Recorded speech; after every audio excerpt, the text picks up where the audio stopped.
Welcome, Colorado State, to the first ever studio production of CTV Talks. I'm your host, Jackie Wilson. On tonight's show, we'll be featuring a story about the Weld County secession. First up, we have an interview with Dr. John Straayer, and he's going to talk about the Weld County secession. Check it out. Straayer, professor of political science, Colorado State University. Well, the first point I would make is there will not be a 51st state. This isn't going anywhere. I think the background and the impetus is that there, or at least what people say out there, is that this last legislative session sort of pushed them over the edge in terms of feeling ignored by the legislature, which is dominated by people from the more populous areas. The gun bills were a big issue. Number of gun bills passed, expanding background checks, limiting the size of magazines, and so people in that area have expressed unhappiness, if I may make an understatement, very unhappy.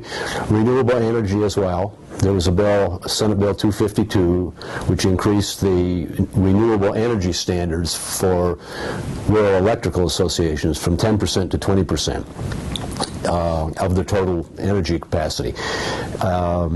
Folks out there in the rural areas argue that's going to jack up the price of electricity, particularly for farmers who use a lot of it, and that's going to be troublesome for them. So there are a number of issues in this last legislative session that bothered the folks out there and gave some impetus to this movement. They also argue that they've been unhappy in the past with some other kinds of policies that were made. So they want to separate, create their own state. That's not going to happen. You're talking about maybe a maximum of 14 counties. Weld County is the center of it. Weld County's got 71% of the population in that area. The whole area together has only about a little over 300,000 people. There's no way that this legislature is going to petition Congress to create another state, or that Congress would create another state, providing 2 U.S. senators, expanding the size of the U.S. Senate to 102. It's just not going to happen. The other thing is that, well, there's been a lot of noise coming out of that area about unhappiness with what the legislature's been doing, create a new state. Most of it's come out of Weld County, but not all of it's come out of Weld County. And if you look at the current members of our legislature, there are 100 members in our legislature, 65 in the House and 35 in the Senate. And in that territory out there, only 5 of the 65 House members come from that area, and none of them have endorsed it. They've expressed some sympathy for the concerns in that area, but they've not endorsed it. There are only 2 of the 35 state senators whose districts are completely within that area. They've not endorsed it. There are a handful of others who represent constituents, some of whom are in that 14-county area and some who are not. They've not endorsed it. To my knowledge, Cory Gardner, who's the 4th congressional representative in the U.S. House of Reps, he's sympathetic with their concerns, but he's not endorsed it. So the people who are sitting in elective offices now in the House and in the Senate in Colorado, in Denver, and in the U.S. House from Colorado, they've not endorsed it. Sympathetic with their concerns, but they've not endorsed it. They say that when you're facing extreme danger, your life flashes before you. If you think that's sad, consider facing it before you even have enough life to flash before your eyes.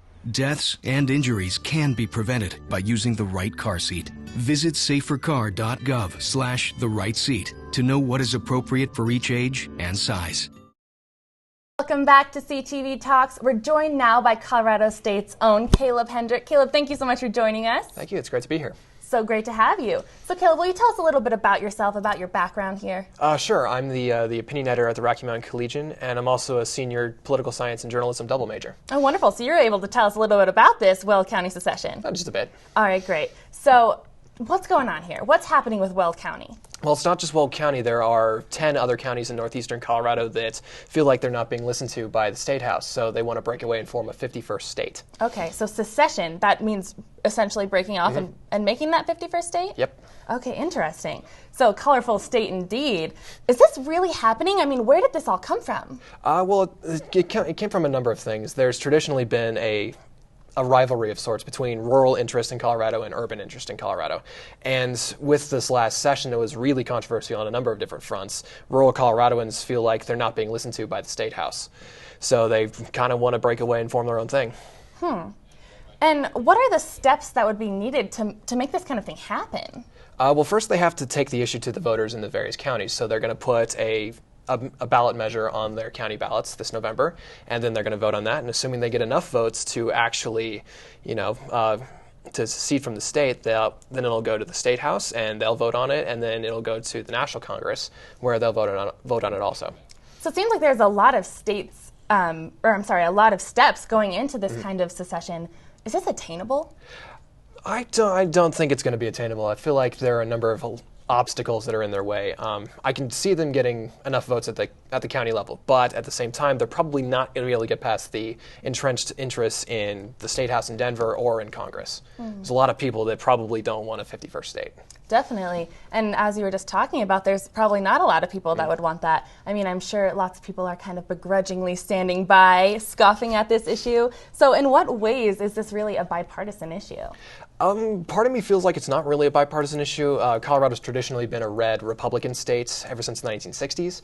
And I feel like, since we've been moving towards a blue liberal kind of outlook, I feel like they're feeling like they've lost some control over the state. So it's probably just easier for them to, split off and form their own thing. But at the same time, there is also the rural versus urban tension here. And in a lot of ways, Denver doesn't really listen to interest in Kit Carson County or Weld County.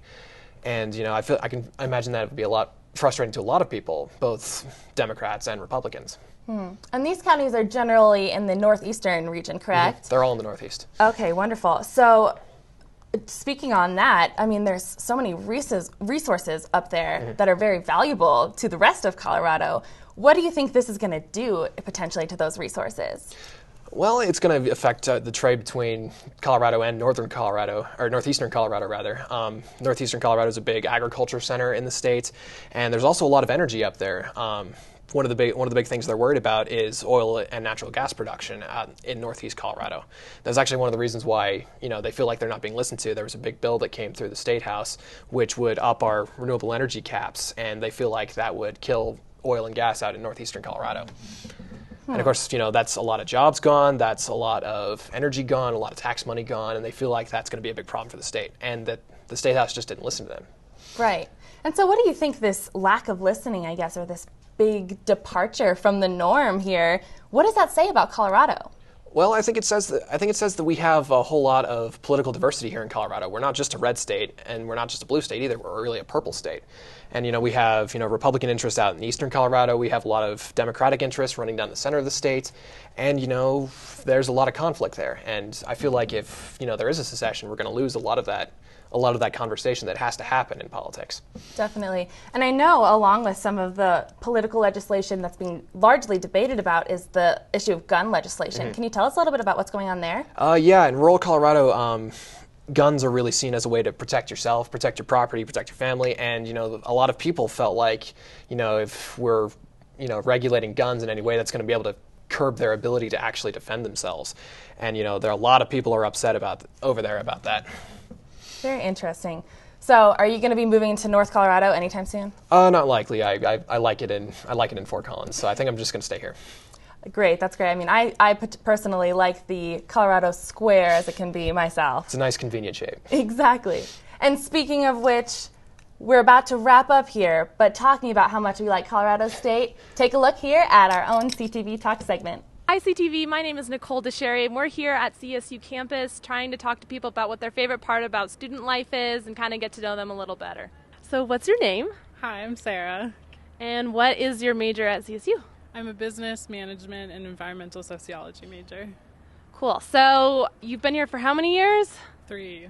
3 years. Okay. And so 3 years, what made you want to come to CSU, and kind of what's your favorite part about being at CSU in the community? Okay. Well, I came to Colorado for the mountains, but came to CSU for its focus on diversity and community service, and have loved it ever since. So, Cool. What's your favorite part about student life on campus? I think just the attractive people that go to CSU. That's awesome. And then last question, what do you want to do with your degree when you get out? I'd like to work with women in microfinancing and making sure that they're making good lives for themselves in developing countries. Okay, awesome. My name's Laura Schreck, and I'm a sports medicine major. Okay, cool. And Laura, you said you're a freshman here at Colorado State. What made you want to come here? I really like the people here, and they have a great program for my major. I'm from Boulder, so coming here was exciting too. And then last question, what is your favorite part about student life, and have you gotten involved in anything currently?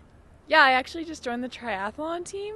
My favorite part about student life is living in the dorms. Not really the dorm food, but living in a hall with a bunch of kids your age is pretty awesome. My name is Calvin Ludwig, and I am in the construction management program here at CSU. So why did you end up coming to CSU in the first place? Well, CSU came to my high school originally for the engineering program, and I just really liked what they were doing, and I really liked the professors. And after doing some research, I really found that Fort Collins was just a really nice, friendly area that I could feel myself going to and living at for the next few years. Okay. And what has been your favorite part in your 2 years here? What has been your favorite part of student life, or have you gotten involved in anything? I've gotten involved in a few construction programs and a few different things like that, but I just love the community here at CSU. I mean, I know that's a cliche answer, but we just have such a nice area here, and it's just such a beautiful campus. You know, it can't go wrong. Okay, well, thank you so much for talking with us.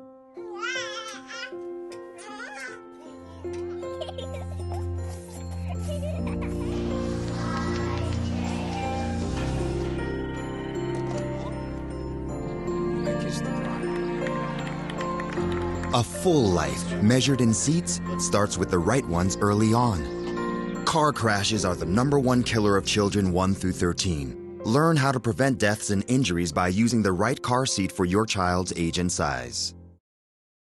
Alrighty, everybody, that's going to do it for us for CTV Talks tonight. But before you head out, we have Caitlin Connolly with the weather. Caitlin, what does this week have in store for us? Hey Rams, we've officially hit our first days of fall, and our temperatures are going to start dropping, so start preparing for warm clothes and cooler weather. Tomorrow, we'll see temperatures in the low 70s to high 50s. You have to. Yeah.